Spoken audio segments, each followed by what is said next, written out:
آپ کیا بات کر رہے ہیں؟ صحیح مسلم کی حدیث ہے، نبی پاک علیہ السلام نے فرمایا بیماری متعدی نہیں ہوتی، ایک سے دوسرے کو۔ ایک شخص نے عرض کیا تھا یا رسول اللہ یہ میرے اونٹ کو خارش پڑ گئی ہے اس اونٹ کی وجہ سے، اس کو خارش تھی، یہ اس کے پاس گیا تو اسے بھی پڑ گئی۔ کیا سادہ جواب ہے اور کیا انداز تکلم ہے! تیرے آگے ہیں یوں دبے لچے فصحاء عرب کے بڑے بڑے، کوئی جان منہ میں زبان نہیں بلکہ جسم میں جان نہیں۔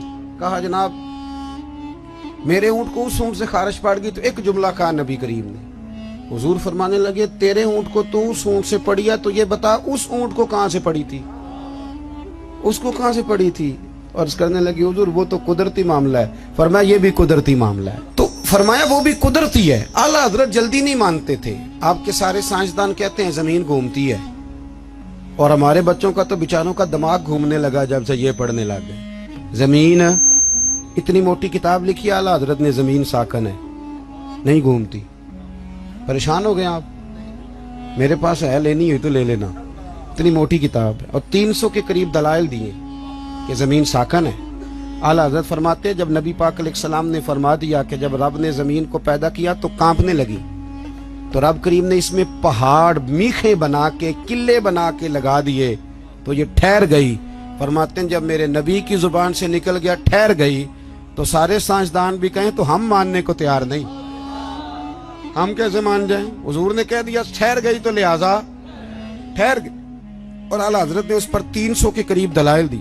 ہمارا تو اصل مسئلہ یہ ہے کہ ہم پڑھتے ہی نہیں، اور پھر کچھ لوگ بڑی محبت سے کہتے ہیں جو اب تو سائنس بھی یہ بات مان گئی۔ تو میں نے کہا سائنس نہ بھی مانے تو ہماری تو کوئی مجبوری نہیں، سائنس نہ مانے سائنس ہماری تو مجبوری اللہ رسول ہے، سائنس ہماری مجبوری۔ سمجھ آ رہی ہے بات کی؟ اسی طرح اعلیٰ حضرت کے زمانے میں کسی نے کہا تھا کہ کشش ثقل ہے، زمین چیزوں کو کھینچتی ہے۔ دلیل کیا دی؟ کہنے لگا جی وہ سیب گرتا ہے تو زمین پہ، امرود گرتا ہے تو انار گرتا ہے تو زمین کھینچ لیتی ہے۔ اعلیٰ حضرت فرمانے لگے کوئی سارے پاگل تو نہیں نا سامنے بیٹھے ہوئے کہ سائنسدان جو کہیں گے ہم مان جائیں گے۔ فرمانے لگے آدھا کلو کا سیب کھینچ لیا، انار کھینچ لیا، امرود کھینچ لیا، غبارے میں 1.5 چھٹانک ہوا بھر دو تو وہ زمین سے کھینچا نہیں جاتا۔ یہ عجیب فلسفہ ہے تمہارا بھائی کہ زمین اپنی طرف۔ بیالوجی والے تھک گئے کل یہ بیان کر کے، ہیں جی فزکس والے بیچارے تھک گئے رٹے لگا کے۔ تو اعلیٰ حضرت فرمانے لگے تمہارا کسی عقل مند سے پالا نہیں نہ پڑا، او خدا کے بندو اتنا موٹا انار سیب امرود کھینچ لیا تو 1.5 چھٹانک ہوا تھی غبارے میں، وہ نہیں کھینچا گیا۔ تو حضور پھر آپ بتائیں معاملہ کیا ہے؟ تو اعلیٰ حضرت فرمانے لگے معاملہ یہ ہے کہ ہر چیز اپنی اصل کی طرف لوٹ جاتی ہے۔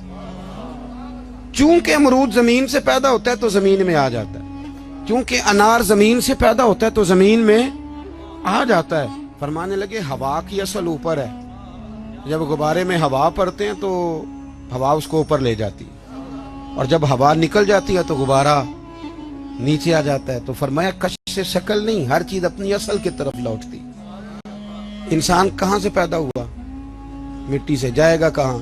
چونکہ اس کی اصل مٹی ہے، مٹی دیں تے مٹی رہنا ہی۔ ایمی کا دی بلے بلے، اج مٹی دے اتے بندیا تے کل مٹی دے تھلے۔ تو بھائی اعلیٰ حضرت نے نظریات کا تحفظ کیا۔ تیسری بات،